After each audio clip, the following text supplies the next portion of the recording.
সুপ্রিয় দর্শকবৃন্দ, সবাইকে স্বাগত জানিয়ে শুরু করছি বৈশাখী টিভির স্বাস্থ্য বিষয়ক নিয়মিত আয়োজন বৈশাখী হেলথের আজকের পর্বে। সাথে আছি আমি ডক্টর শাবনা জাফরিন। আমরা সাধারণত বিভিন্ন ধরনের ব্যথায় আক্রান্ত হয়ে থাকি। এর মধ্যে খুব কমন একটি বিষয় হচ্ছে হাঁটু ব্যথা।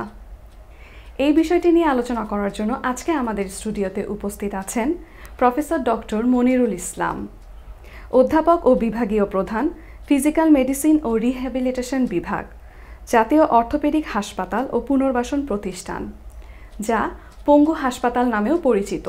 চলুন আমরা স্যারের সাথে পরিচিত হই। স্যার, স্বাগত জানাচ্ছি আমাদের আজকের পর্বে। ধন্যবাদ। স্যার, হাঁটু ব্যথা এই বিষয়টি এত গুরুত্বপূর্ণ কেন?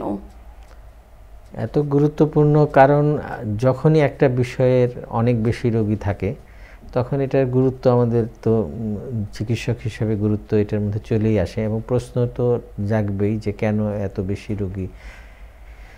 আসলে হাঁটুর ব্যথা, হাঁটু হচ্ছে আমাদের পায়ের সবচেয়ে গুরুত্বপূর্ণ একটি জয়েন্ট এবং এটি সমস্ত শরীরেরও সবচেয়ে বড় জয়েন্ট এবং আমাদের চলাফেরার জন্য আমরা যখন হাঁটা চলা করি আমাদের শরীরের সমস্ত ওজন এটা বহন করতে হয় এবং বিভিন্ন ধরনের কাজের ক্ষেত্রে আমরা যে ধরনের কাজ করি, খেলাধুলা করি, ওঠানামা করি, এইগুলোর জন্য হাঁটুর একটা গুরুত্বপূর্ণ ভূমিকা আছে এবং এই জয়েন্টে আমরা দেখি যে এটার অনেক অসুখ বিসুখ আছে যেগুলাতে যেমন ইনফেকশন হতে পারে, তারপরে ইনফ্লামেটরি ডিজিজ আছে।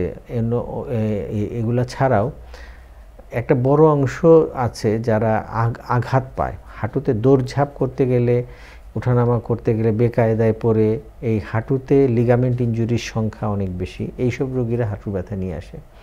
কিন্তু এর চেয়েও অনেক বেশি রোগী আমরা পাই যাদের বয়সজনিত পরিবর্তনের কারণে কিছু সমস্যা হতে থাকে। যে প্রথমে সেগুলোর মধ্যে অস্টিওআর্থ্রাইটিসের নাম শুনছেন। অস্টিওআর্থ্রাইটিস যেসব জয়েন্টে হয় তার মধ্যে সবচেয়ে কমন জায়গা হচ্ছে হাঁটু এবং এইটার জন্য যারা একটু বয়স্ক গ্রুপ আর কি, যাদের বয়স 50 ঊর্ধ্ব, এমনকি আজকাল আমরা আরও আগেও পাচ্ছি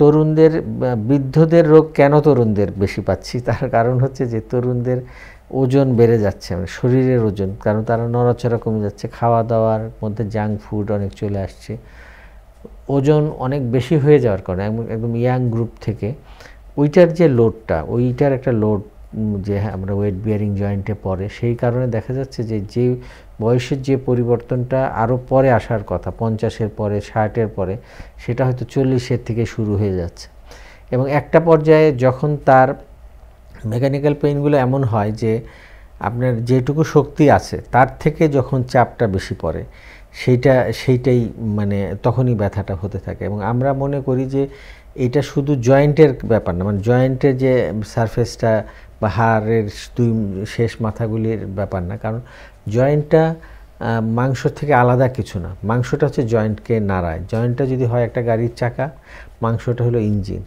তো যখন পুরানো হইতে থাকে চাকাও পুরান হয়, ইঞ্জিনও পুরান হয়, সব মিলেই সক্ষমতার জায়গাটা কমে যায়। কমে গেলেই তখন যে নর্মাল যে কাজগুলি উনি আগে করতেন সেটাতেই তার অতিরিক্ত চাপ পড়তে থাকে এবং সেটার থেকেও এক ধরনের ব্যথা হতে থাকে। এই ধরনের রোগী সংখ্যাই অনেক বেশি। স্যার, তাহলে আসলে কি কি কারণে হতে পারে, মানে আমরা কি অ্যাভয়েড করলে আমরা এটা থেকে পরিত্রাণ পেতে পারি? আচ্ছা, আমি বলতেছি যে আমরা এটাকে অনেক কারণ আছে, তার মধ্যে প্রতিরোধযোগ্য কারণও আছে। যেমন ধরেন আমি বলতেছি যে যেটা আমরা নন স্পেসিফিক পেইন বললাম বা বয়সজনিত পরিবর্তনের কারণে বা হাঁটুর সক্ষমতা যে ন্যাচারালি কমে যায় সেইটার থেকে বেশি চাপ পড়লে যে ব্যথা হয় সেটাকে যেমন প্রতিরোধ করা যায়। আমরা হাঁটুতে ইনজুরি হয় বেশি বলতেছিলাম, যে স্পোর্টস ইনজুরি, অন্য ইনজুরি, সেটাতেও সচেতনতার মাধ্যমে বা প্রপার ট্রেনিংয়ের মাধ্যমে এইটাকে প্রতিরোধ করা যায়। এবং অন্য কিছু, যেমন ধরেন একটা হাঁটুরতে ইনফেকশন হতে পারে, সেপটিক আর্থ্রাইটিস বলে বা অন্য টিবি হতে পারে, এগুলাকেও এগুলার যে প্রিভেনশন আছে, যে আমরা যে কারণে হয় কারণগুলো আছে যে ইনফেকশন না হওয়ার জন্য যেগুলো, যেমন ধরেন একজনের ডায়াবেটিস আছে, তার রোগ প্রতিরোধ ক্ষমতা কম, তার হাঁটুতে ইনফেকশন মানে হতে পারে। তো সুতরাং ডায়াবেটিস কন্ট্রোলে রাখার মাধ্যমে উনি এটাকে প্রতিরোধ করতে পারেন। যারা প্লেয়ার, যারা বা ওই ধরনের খুব পরিশ্রমের কাজ করেন, তাদের ওই লিগামেন্ট ইনজুরি হতে পারে। সেটার জন্য ওনারা যদি কোচদের কাছ থেকে প্রপার টেকনিকগুলো শেখেন, এবং তারা ফিটনেস বজায় রাখেন। কারণ হলো এই যে নন স্পেসিফিক স্পোর্টস ইনজুরিগুলোর হওয়ার কারণ হচ্ছে আমরা বলি trauma, over use and faulty technique. মানে যদি আঘাত পায়, ওভার ইউজটা সাধারণত যে প্লেয়ারের ফিটনেস কম থাকবে তার ওই নর্মাল খেলা খেলতে গেলে ওভার ইউজ হবে। এবং টেকনিকগুলোও যদি উনি ভুল করেন, যে মানে হেড করতে উঠলেন, উঠে না যখন ল্যান্ডিং করতেছে, ল্যান্ডিংয়ের টেকনিকটা যদি ভুল করে, যখন একটা কিক মারতেছে তখন ওই বাম পাটা ডান পা দিয়ে কিক মারতে, বাম পায়ের পজিশন কীভাবে রাখলে ওটা ইনজুরি মুক্ত থাকতে হবে, এগুলার কিছু টেকনিক আছে। সেগুলা ওনারা যদি করেন, এভাবে প্রিভেন্ট করা সম্ভব। এবং যেগুলো নন স্পেসিফিক পেইনের ক্ষেত্রে আমরা বললাম, সেগুলোর ক্ষেত্রে আমরা বলি পশ্চারাল কারেকশন। মানে ধরেন আমাদের দেশের লোকজন অনেক বেশি নিচে বসে কাজ করে, একটা বয়সের পরে এটা একটু অ্যাভয়েড করতে হবে। যার আসলে হাঁটুর প্রবলেম হচ্ছে তার যে হেভি ওয়েট লিফটিং, এগুলো অ্যাভয়েড করতে হবে। সিঁড়ি টিড়ির ক্ষেত্রে মানে এই ধরনের কিছু লাইফস্টাইল চেঞ্জ করেও এটাকে প্রতিরোধ করা সম্ভব। স্যার, আমাদের দেশের মহিলাদের দেখা যায় এই সমস্যাটা খুব বেশি ওনারা ফেস করেন। মহিলা রোগীর সংখ্যা আমরা ইদানিং বেশি পাচ্ছি। এটার একটা কারণ হচ্ছে যে আমাদের মহিলাদের যত কাজ আছে সব কিছু স্কোয়াটিং, ওই যে নিচে হাঁটু গেড়ে বসে করতে হচ্ছে।